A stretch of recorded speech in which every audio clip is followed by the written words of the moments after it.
One way that you can know that you are in a toxic relationship, and I'm going to share this based on experience and my own toxic relationship that I went through when I was in high school.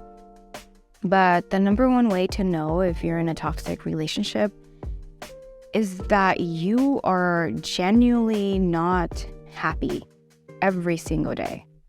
There is mental chaos. You are unsure all the time. Every day there is an argument. Every day you're crying, regardless of your gender. Every day it's a mental struggle to stay and be with this person, yet for some reason you can't let go. These toxic relationships, you have to understand that in the moment you won't know that they are toxic until another person points it out and you share your story and experience. If you're afraid of speaking up about the truth, if you're afraid about being honest with your friends and your family members about certain situations and certain arguments that you guys have had or certain words that were exchanged, there's an issue there. Because when I was in my toxic relationship, I was terrified of being honest about how bad it was behind closed doors because I felt embarrassed. And it's not embarrassing. The number one way to know that you're in a toxic relationship is there's literally no peace.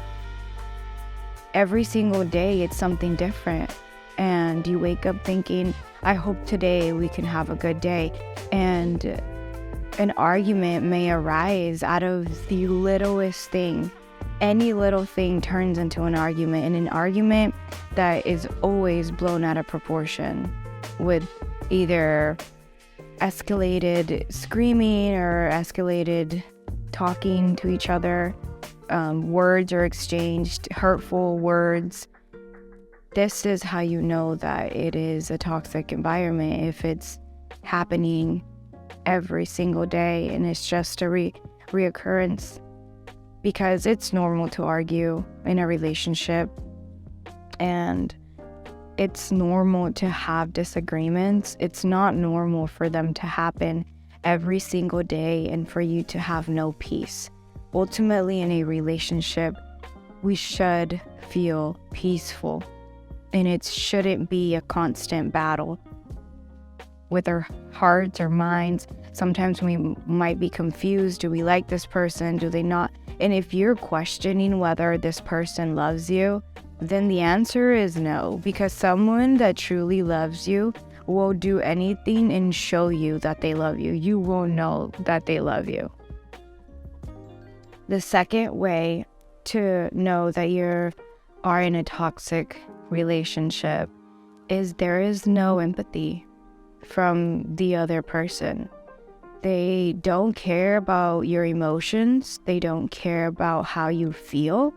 If you had a bad experience and share your story, they don't care to know why you felt that way. They don't care to know your inner world. Someone that truly loves you will take the time to get to know you internally and want to know your emotions and will show that they care for your emotions. So one way of knowing that you are in a toxic relationship is there is a big lack of empathy. And mainly with narcissists, there are times where they will show you empathy, but it's very little and rare. So when you do it, you are so starved of the empathy and the appreciation, the attention that you fiend for it. You'll take it. You'll take anything that they give you. But ultimately, they show it just to keep you in the loop.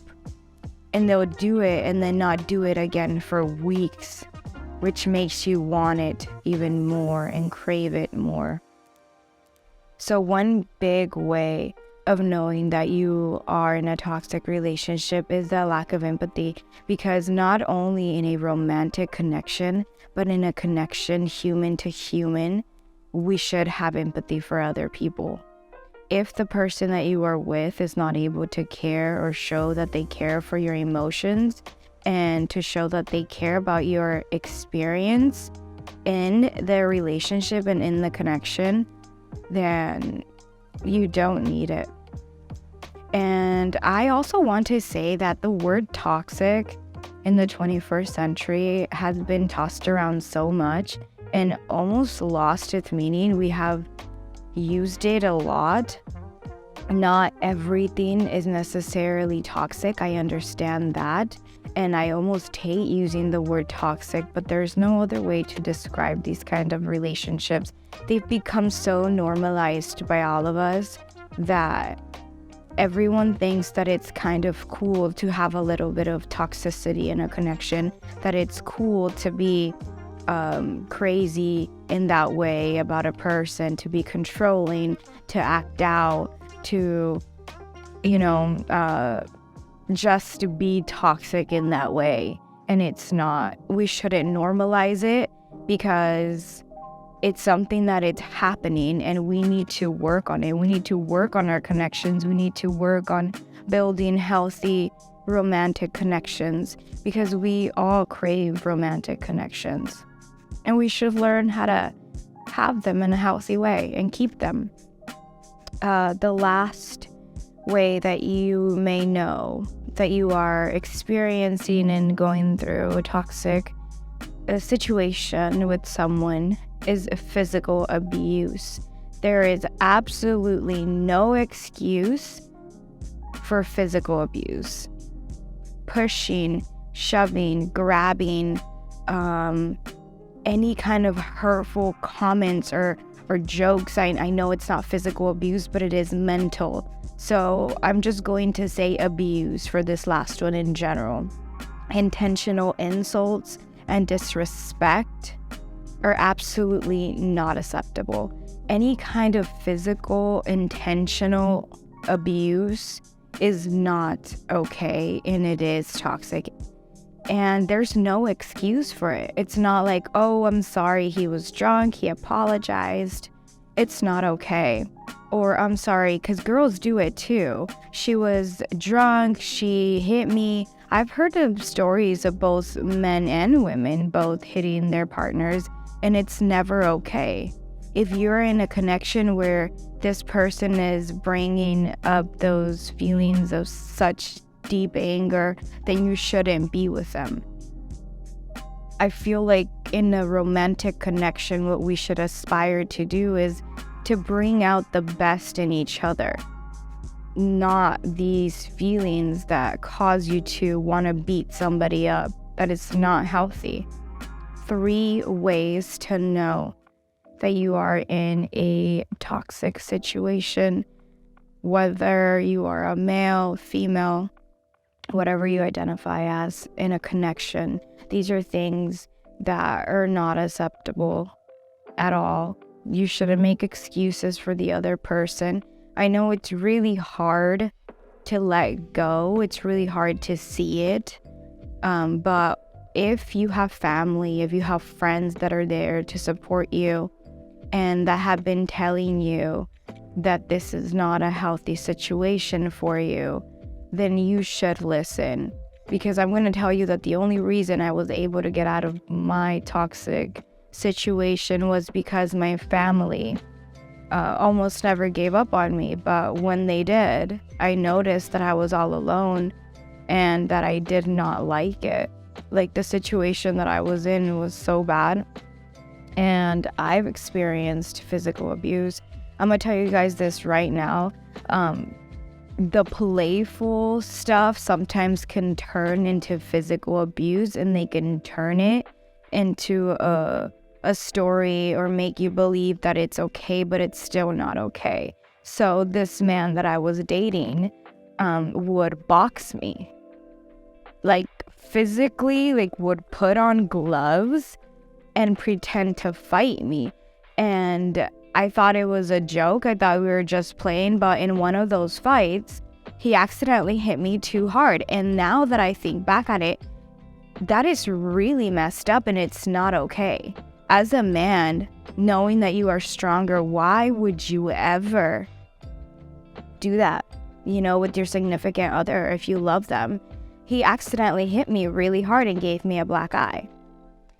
So when I went back to my parents' house, obviously they questioned the black eye, and in that state of mind that I was in, I defended him. And I was like, we were just playing. It was a joke. It's not serious. They were flipping out, wanted to call the cops. And I was like, no, we're not doing that. It was an accident. It's not like that. Just did everything to defend it. But in situations like that, that's not okay. As a man, you should know not to play fight with your female like that.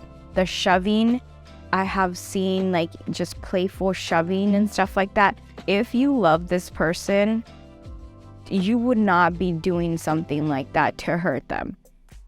You know what I'm saying? It's just the little things, just being aware of them. You should not have to question and think about every day if this person loves you or not. If this person loves you, you should know. And it should be clear. It shouldn't be mental chaos and questions all the time. And I think I've been through a lot of connections where I've realized when you have that mental chaos, it's usually not what you think it is, even though you're trying to fight it.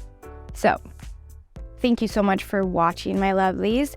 Thank you for coming back to my videos. Make sure that you subscribe, that you like this video if you're enjoying my content, and I will see you in the next one.